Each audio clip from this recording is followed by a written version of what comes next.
Welcome back to my YouTube channel. ഇന്ന് എന്താ പരിപാടി എന്ന് വെച്ചാൽ ഇന്ന് ഞങ്ങളൊരു ക്യാമൽ ട്രയൽ എന്ന് പറഞ്ഞൊരു സ്ഥലത്ത് പോവാണ്.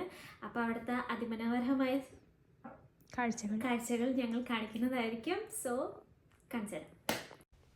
അങ്ങനെ ഇൻട്രോ ഒക്കെ കഴിഞ്ഞതേ ഞങ്ങൾ രണ്ടുപേരും കൂടി ഇതേ റോട്ടിൽ കൂടി ഇങ്ങനെ നടന്നുകൊണ്ടിരിക്കുക. അതിൻ്റെ ഇടയ്ക്ക് ഞങ്ങൾ കപ്പലിൻ്റെ മിഠായി എടുത്തിട്ടുണ്ടായിരുന്നു.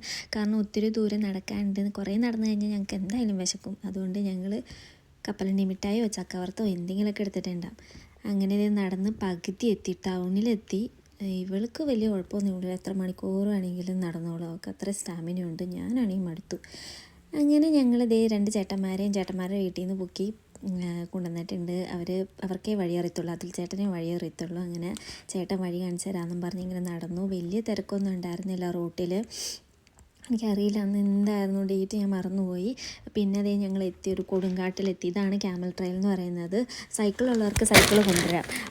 പക്ഷേ എൻ്റെ അടുത്ത് ലിറ്റി പറഞ്ഞത് സൈക്കിള് അവിടെ നിന്ന് തരുമെന്നാണ്. അവളെന്നെ പറ്റിച്ചു. അങ്ങനെ ദേ കനാലൊക്കെ കണ്ടു. കനാലിലൊക്കെ നമ്മുടെ നാട്ടിലാണെങ്കിൽ നമുക്ക് ഇറങ്ങി കുളിക്കുകയൊക്കെ ചെയ്യാമായിരുന്നു. പക്ഷേ ഇവിടെ ഒന്നും പറ്റത്തില്ല. ഇവിടെ ആർക്കും അതൊന്നും വലിയ പതിവില്ല. പിന്നെ ഇവിടെ കുറേ പേര് ജോഗിങ്ങൊക്കെ ചെയ്യുന്നുണ്ട്. ഞങ്ങൾ ജസ്റ്റ് ഇങ്ങനെ നടന്ന് വർത്താനമൊക്കെ പറഞ്ഞിങ്ങനെ നടന്ന്.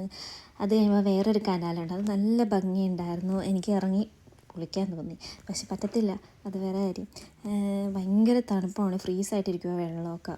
അതുകൊണ്ട് കുറേ നേരം അവിടെ നിന്ന് ഫോട്ടോ ഒക്കെ എടുത്ത് വാചകമൊക്കെ അടിച്ച് ചേട്ടന്മാരൊക്കെ ഇങ്ങനെ കളിയാക്കി യൂട്യൂബ് ചാനലിൽ ഇതാണെന്നൊക്കെ പറഞ്ഞ്. അതിൽ നമ്മുടെ കോൺഫിഡൻസ് നമ്മൾ വിടരുത്, നമ്മളിങ്ങനെ സ്റ്റഡി ആയിട്ട് നിന്നോണം. അങ്ങനെ ഞാൻ ചേട്ടൻ പറഞ്ഞു വേണമെങ്കിൽ വെള്ളത്തിൽ പോയി കൈമുക്കിക്കോളാൻ പറഞ്ഞു. അങ്ങനെ ഞാൻ വെള്ളത്തിൽ കൊണ്ടുപോയി കൈമുക്കാൻ വേണ്ടി ചെന്ന് കൈമുക്കിയപ്പോഴത്തേനും നല്ല ഫ്രീസായി, നല്ല തണുപ്പുണ്ടായിരുന്നു. അങ്ങനെ കുറേ നേരം ഞാൻ ആ വെള്ളത്തിലിരുന്ന് ഇങ്ങനെ തട്ടി കളിച്ച്. എനിക്ക് ഏറ്റവും ഇഷ്ടമാണ് വെള്ളത്തിലിറങ്ങിയിരുന്ന് കളിക്കണത്. നാട്ടിലാകുമ്പം നടന്നാൽ ഈ ക്യാമറമാൻ വളരെ മോശമായിട്ടുള്ളതാണ്. ക്യാമറമാൻ അറിയത്തില്ല എങ്ങനെയൊക്കെ പിടിക്കണം. അങ്ങനെ ഞങ്ങളവിടെ ഒരു പാലത്തിൻ്റെ അവിടെ ചെന്ന് അവിടെ നിന്ന് കുറേ ഫോട്ടോ ഒക്കെ എടുത്തായിരുന്നു. ഞാനല്ല, അവളെടുത്തായിരുന്നു. പിന്നെ ഞങ്ങളിങ്ങനെ നടന്നു. ക്യാമറമാനെ ഞാൻ വിളിച്ച് വരുത്തി, ഇങ്ങോട്ട് വാ. ക്യാമറമാൻ അവിടെ തന്നെ നിൽക്കുമായിരുന്നു. ഞാനിങ്ങനെ കിടന്ന് കാണിക്കുന്നുണ്ട്. എൻ്റെ മുമ്പിൽ കൂടി പോയ ആ മദാമ്മ എന്നെ നോക്കി ഭയങ്കര ചിരിയായിരുന്നു. പിന്നെ ഞാൻ ഈ 2 എന്ന് പറഞ്ഞ് ഇങ്ങനെ ഒരു പീസ് കാണിച്ചു. അപ്പോൾ അവൾ എപ്പോഴും പറയുമായിരുന്നു ഇത് തന്നെയാണോ നിനക്ക് സ്റ്റൈലെന്ന്. അങ്ങനെ ഞാൻ വേറെ സ്റ്റൈലെടുത്ത് വേറൊരു സ്ഥലത്ത് പോയിരുന്ന് കുറേ നേരം അവിടെ നിന്ന് കളിച്ചു.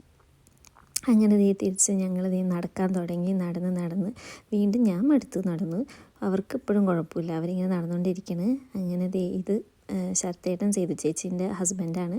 സേതു ചേച്ചി ഇല്ല, സേതു ചേച്ചി ഡ്യൂട്ടിക്ക് പോയി. അത് അതുൽ ചേട്ടൻ. പിന്നെ ഇങ്ങടുത്ത് കാണിക്കാൻ പോകുന്നത് ലിറ്റിപ്പോൾ ഫോണിൽ ആരൊക്കെയോ വോയിസ് കേട്ടുകൊണ്ടിരിക്കുമായിരുന്നു. ഇതാണ് ബോട്ട്മീൻ ജയിൽ. ഇപ്പോൾ ജയിലല്ല, ഇപ്പോൾ ഹോട്ടലായിട്ടാണ് നടത്തുന്നവർ. നമുക്ക് എത്ര പൗണ്ട് കൊടുത്ത് അവിടെ കയറാം. പിന്നെ ഞങ്ങൾ സെയിൻസ്ബറിയിലെത്തി. സെയിൻസ്ബറിയിൽ നിന്ന് കുറച്ച് സാധനങ്ങളൊക്കെ വാങ്ങാനുണ്ടായിരുന്നു. അതുകൊണ്ട് സെയിൻസ്ബറി കയറി. പക്ഷേ അതിൻ്റെ അകത്ത് ക്യാമറ യൂസ് ചെയ്യാൻ പറ്റിയില്ല. പിന്നെ ഞാൻ ഒരു മോൺസ്റ്റർ മഞ്ച് വാങ്ങിച്ചു, പിന്നെ ഒരു ഡ്രിങ്കും വാങ്ങിച്ചു. അത് കഴിഞ്ഞ് ചേട്ടന്മാരെ ടാറ്റ ബൈ ബൈ ഒക്കെ പറഞ്ഞത് ഞങ്ങൾ രണ്ടുപേരും വീണ്ടും നടക്കാൻ തുടങ്ങി.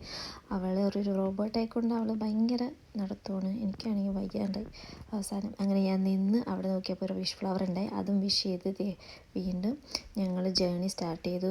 വീണ്ടും പകുതി എത്തിയപ്പോൾ ഞാനിരുന്നു. എനിക്ക് കാലുവേദനയൊക്കെ എടുക്കാൻ തുടങ്ങി. അതുകൊണ്ട് ഞാനിരുന്ന് അവളെപ്പോഴും വീട്ടിലേക്ക് വിളിച്ചുകൊണ്ടിരിക്കുമായിരുന്നു. പിന്നെ ഇത് കഴിച്ചത് നല്ല വൃത്തിയായിട്ട് സാധനം, ഈ ഉള്ളീൻ്റെയൊക്കെ ഒരു ചുവ, അതുകൊണ്ട് ഞാൻ അധികം കഴിച്ചില്ല. പിന്നെ ഞങ്ങൾ വീണ്ടും നടന്നു. അവളുടെ കയ്യിലുണ്ട് കുറച്ച് സാധനങ്ങൾ, തേങ്ങയും ബ്രെഡൊക്കെ ഉണ്ട്. എൻ്റെ കയ്യിൽ ജ്യൂസും മഞ്ചും മോൺസ്റ്റർ മഞ്ചൊക്കെ ഇട്ട് ഞങ്ങളിങ്ങനെ നടന്നു. നല്ല സൺലൈറ്റൊക്കെ ആയിരുന്നു. വലിയ വെയിലോ അല്ലെങ്കിൽ അധികം തണുപ്പൊന്നും ഉണ്ടായിരുന്നില്ല, മഴയുണ്ടായിരുന്നില്ല, അതുകൊണ്ട് സുഖമായിരുന്നു. അങ്ങനെ അവിടെ എത്തിയപ്പോൾ വീണ്ടും ഒരു വിഷ് ഫ്ലവർ കണ്ടു. വീണ്ടും വിഷ് ചെയ്തു, പറപ്പിച്ചു. എൻ്റെ വിഷ് ചെയ്തിട്ടൊന്നും ദൈവം ഇപ്പം മൈൻഡ് ചെയ്യുന്നില്ല എന്നെ. ഇങ്ങനെ ഞങ്ങളിതേ നടന്ന് എൻ്റെ വീടിൻ്റെ അങ്ങോട്ട് ക്രോസ് ചെയ്ത് ആ മൈനർ ഇഞ്ചുറി യൂണിറ്റ് എന്ന് കാണിക്കുന്നത് ഞങ്ങളുടെ ഹോസ്പിറ്റലിലേക്കാണ്. എൻ്റെ അവിടെ നിന്ന് എത്രയോ 5-10 മിനിറ്റേ ഉള്ളൂ. ഞാൻ കുറച്ച് കഴിഞ്ഞ് അവിടെ ഇരുന്നു. എനിക്ക് എത്രയും കാലുവേദന എടുക്കാൻ തുടങ്ങി. കാരണം 30-40 1 മണിക്കൂർ എന്തോ ഞങ്ങൾ നടന്നു. ഞാൻ മടുത്തു. അങ്ങനെ തിരിച്ച് വീട്ടിലെത്തി. ഞാൻ സോഫയിലിരുന്നു. അപ്പോൾ സൺലൈറ്റ് നന്നായിട്ട് മുഖത്തൊക്കെ അടിക്കുന്നുണ്ടായിരുന്നു. അങ്ങനെ ഞാൻ ഇവിടെ ഇരുന്ന് ജ്യൂസൊക്കെ കുടിച്ച്. നല്ല ജ്യൂസാട്ടോ, സെയിൻസ്ബറിയിൽ നിന്നും ടെസ്കോയിലൊക്കെ കിട്ടും. അത് എത്ര 4 പൗണ്ടൊക്കെ ഉള്ളൂ. അങ്ങനെ ഞാനത് കുടിച്ച് വെയിലടിച്ച് അങ്ങ് മാറിയിരുന്നു ഞാൻ. അത് കഴിഞ്ഞ് ഈ സാധനം ഈ ജ്യൂസ് നല്ലതാണ്, ഞങ്ങൾ രാവിലെയൊക്കെ കുടിക്കാറുണ്ട് ടോസ്റ്റിൻ്റെ കൂടെ. കാരണം നല്ല ന്യൂട്രീഷ്യസ് ആയിട്ടുള്ള ജ്യൂസാണ്, വലിയ കെമിക്കൽസൊന്നും ആഡ് ചെയ്യാത്തതാണ്. അതുകൊണ്ട് ഞാൻ എപ്പോഴും ഇത് വാങ്ങാറുണ്ട്. എവിടെയെങ്കിലും ടെസ്കോയിലോ അല്ലെങ്കിൽ സെയിൻസ്ബറിയിലൊക്കെ പോകുമ്പോൾ ഞാൻ എപ്പോഴും വാങ്ങുന്ന ഒരേ ഒരു സാധനമാണ്, പൊളി സാധനമാണ്, എനിക്ക് ഭയങ്കര ഇഷ്ടമാണ്.